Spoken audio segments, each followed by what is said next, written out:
तो दोस्तों मुथूट फाइनेंस ने अपने क्वार्टर थ्री के नंबर को डिस्क्लोज कर दिया है। तो चलिए देखते हैं क्या है क्वार्टर थ्री के नंबर्स के अंदर। डाटाबेस के यहाँ पे मिलियंस में है, मैं आपको क्रोज में बता रहा हूँ। तो देखिए पिछले क्वार्टर में कंपनी 7,282 करोड़ का रेवेन्यू जनरेट की थी ऑपरेशन के थ्रू। पिछले साल की बात करते हैं 5,189 करोड़ के आसपास, जबकि अभी देखें तो बढ़ के 8,187 करोड़ आपको जाता हुआ देखने को मिला। तो साल दर साल जाते हैं तो साल दर साल कंपनी के रेवेन्यू के अंदर एक बड़ी तेजी आपको देखने को मिल रही है। वो बोल सकते हैं 58% के आसपास का जंप है कंपनी के रेवेन्यू के अंदर साल दर साल। जबकि क्वार्टरली बेस पे जाते हैं तो क्वार्टरली बेस पे भी कंपनी के रेवेन्यू के अंदर तेजी आपको देखने में यहाँ पे भी देखते हैं तो लगभग 13% के आसपास का जंप है। तो कंपनी का रेवेन्यू देखें साल दर साल क्वार्टर क्वार्टर दोनों आपको बढ़ते हुए देखने को मिले। बेसिकली गोल्ड का लोन वाली काम करती कंपनी। तो आप समझ लीजिए कि कितना अच्छा खासा रेवेन्यू इस क्वार्टर में कंपनी का हुआ है। सोने के दाम बढ़ने से इन सारी कंपनियों को बहुत अच्छा खासा फायदा हुआ है।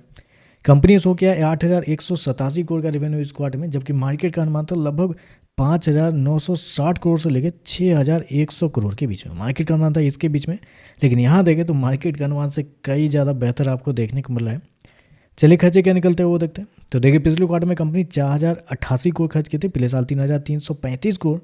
अभी देखें तो कंपनी खर्चे 4,416 करोड़ आपको जाता हुआ देखने को मिला। तो खर्चे भी देखते हैं तो खर्चे भी आपको बहुत कम आपको देखने को मिल रहे हैं। रेवेन्यू आपका 60% के आसपास बढ़ा है, खर्चे देखते हैं तो लगभग 30 से 32% के आसपास बढ़ते हुए देखने को मिला। तो खर्चे भी देखें तो खर्चे भी आपको कंट्रोल में देखने को मिल रहे हैं। प्रॉफिट की बात करते हैं तो देखिए पिछले क्वार्टर में कंपनी 2,411 करोड़ के प्रॉफिट में थी, पिछले साल 1,391 करोड़। अभी देखें तो बढ़ के 2,823 करोड़ आपको जाता हुआ देखने को मिला। तो साल दर साल जाते हैं तो साल दर साल कंपनी का प्रॉफिट डबल होता हुआ देखने को मिला, लगभग 100% के आसपास का जंप आपको देखने को मिला है। क्वार्टरली बेस पे जाते हैं तो क्वार्टरली बेस पे भी कंपनी के प्रॉफिट के अंदर तेजी आपको देखने को मिली। यहाँ भी देखें तो लगभग 18% के आसपास का जंप है। तो कंपनी के प्रॉफिट भी देखें साल दर साल क्वार्टर क्वार्टर दोनों आपको बढ़ते हुए देखने को मिला है। कंपनी शो किया 2,823 करोड़ का प्रॉफिट इस क्वार्टर में, जबकि मार्केट का जो अनुमान था वो था लगभग 1,580 करोड़ से लेके 1,640 करोड़ के बीच में। मार्केट मतलब बहुत कम ही उम्मीद लगा के बैठा हुआ था। यहाँ पे देखें तो उम्मीद से बेहतर कंपनी के नंबर आपको देखने को मिल रहे हैं। चलिए मार्जिन देख लेते हैं। जब नंबर इतने शानदार है तो मार्जिन के अंदर भी एक बड़ी तेजी होनी चाहिए। तो देखिए पिछले साल कंपनी का जो मार्जिन था वो था आपका 26.81%।